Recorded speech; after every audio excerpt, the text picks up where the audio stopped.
നമസ്കാരം. നടി ഹണി റോസിനെ കുറിച്ച് ബോബി ചെമ്മണ്ണൂർ നടത്തിയ പരാമർശങ്ങൾ വലിയ വിവാദങ്ങൾക്ക് വഴിയൊരുക്കിയിരിക്കുകയാണ്. നടിയുടെ പരാതിയിൽ അദ്ദേഹത്തെ പോലീസ് അറസ്റ്റ് ചെയ്യുകയും ജാമ്യം പോലും ലഭിക്കാത്ത അവസ്ഥയിലേക്ക് കാര്യങ്ങൾ എത്തിക്കുകയുമാണ് ചെയ്തത്. മാത്രമല്ല, തനിക്കെതിരെ സംസാരിച്ച യൂട്യൂബ് ചാനലുകൾക്കെതിരെയും പരാതിയുമായി നടി എത്തിയിരുന്നു.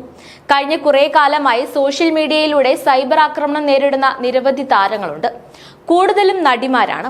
എന്നാൽ അവർക്കൊപ്പം ഏറ്റവും അധികം മോശം പ്രതികരണങ്ങൾ നേരിടേണ്ടി വന്ന താരമാണ് സംഗീത സംവിധായകനായ ഗോപി സുന്ദർ. അദ്ദേഹത്തിന്റെ സോഷ്യൽ മീഡിയയിലെ പോസ്റ്റുകൾക്ക് താഴെ വളരെ മോശമായ രീതിയിലാണ് ചിലർ കമന്റുമായി എത്താറുള്ളത്.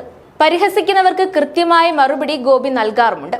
ചിലരുടെ കമന്റുകൾ തിരഞ്ഞെടുത്ത് അതിന് മറുപടിയുമൊക്കെ താരം കൊടുക്കാറുമുണ്ട്. ഇപ്പോഴിതാ പണി വരുന്നുണ്ട് അവറാച്ച എന്ന് പറഞ്ഞ് പുതിയൊരു പോസ്റ്റുമായി എത്തിയിരിക്കുകയാണ് ഗോപി സുന്ദർ. സോഷ്യൽ മീഡിയ വഴിയുള്ള വ്യക്തിഗത ആക്രമണങ്ങൾ ഗുരുതരമായ പ്രത്യാഘാതങ്ങൾ ഉണ്ടാക്കുകയും സൈബർ ഭീഷണി, ആക്രമണം അല്ലെങ്കിൽ അപകീർത്തി എന്നിവ പോലുള്ള പല അധികാര പരിധികളിലും ഒരു കുറ്റകൃത്യമായി മാറുകയും ചെയ്യും. നിങ്ങളുടെ അഭിപ്രായങ്ങൾ പോസ്റ്റ് ചെയ്യുന്നതിന് മുമ്പ് ചിന്തിക്കുകയും ഓഫ്ലൈനും ഓൺലൈനിലും മറ്റുള്ളവരോട് ദയയോടും ബഹുമാനത്തോടെയും പെരുമാറുകയും ചെയ്യേണ്ടത് എല്ലായ്പ്പോഴും പ്രധാനമാണ്. സുരക്ഷിതമായി തുടരുക. പോസിറ്റീവ് ഡിജിറ്റൽ ഇടപെടലുകൾ പ്രോത്സാഹിപ്പിക്കുക. ഒരു പണി വരുന്നുണ്ട് അവറാച്ച എന്നുമാണ് ഗോപി സുന്ദർ പങ്കുവച്ച പോസ്റ്റിലൂടെ പറയുന്നത്. ഇതോടെ ഗോപി സുന്ദറും കേസ് കൊടുത്തേക്കാൻ സാധ്യതയുണ്ടെന്ന സൂചനയാണ് ഇപ്പോൾ ലഭിക്കുന്നത്. മാത്രമല്ല, മുൻപ് പരിഹാസവുമായി വന്ന ആളുകൾ താരത്തിന് ഇപ്പോൾ പിന്തുണ അറിയിച്ചാണ് എത്തിയിരിക്കുന്നത്. നിങ്ങളും ഏറ്റവും കൂടുതൽ സൈബർ ഇടങ്ങളിൽ ഉപദ്രവിക്കപ്പെട്ട വ്യക്തികളിൽ ഒരാളാണ്.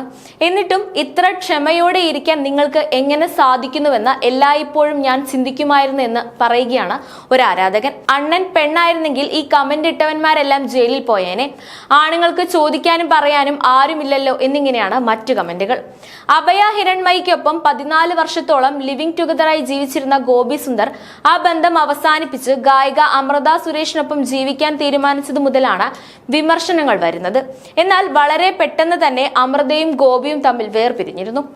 ഇത് കൂടുതൽ പരിഹാസങ്ങൾക്ക് വഴിയൊരുക്കി. പിന്നീട് യുവഗായകന്മാർക്കും തന്റെ സുഹൃത്തുക്കൾക്കും ഒപ്പമുള്ള ചിത്രങ്ങളോ വീഡിയോയോ പങ്കുവച്ചാൽ അവരൊക്കെ ഗോപി സുന്ദറിന്റെ കാമുകിമാരാണെന്ന തരത്തിൽ പ്രചരിക്കാൻ തുടങ്ങി. അദ്ദേഹത്തിന്റെ പോസ്റ്റുകളുടെ താഴെ അശ്ലീല പരാമർശങ്ങളും വന്നു. ഇതിനെതിരെ ചുട്ട മറുപടികൾ നൽകിക്കൊണ്ടാണ് ഗോപി സുന്ദർ പ്രതികരിക്കാറുള്ളത്. ഓരോ ജീവിതവും ഓരോ കഥകളാണ്, വേറിട്ട കഥകളുടെ ഒരു കൂട്ടായ്മ.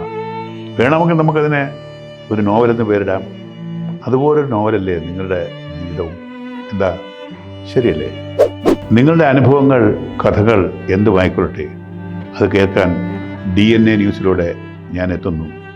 കഥ പോലൊരു ജീവിതം, അതിനായി ഞാൻ നിങ്ങൾക്ക് വേണ്ടി കാത്തിരിക്കുന്നു. നമുക്ക് ഒന്നിച്ച് കാണാം, കുറേ കാര്യങ്ങൾ സംസാരിക്കാം, വേദനകൾ പങ്കിടാം. നിങ്ങളുടെ വിഷയങ്ങൾ, അനുഭവങ്ങൾ അത് ഞങ്ങളെ അറിയിക്കേണ്ട വിലാസം താഴെ കൊടുക്കുന്നു.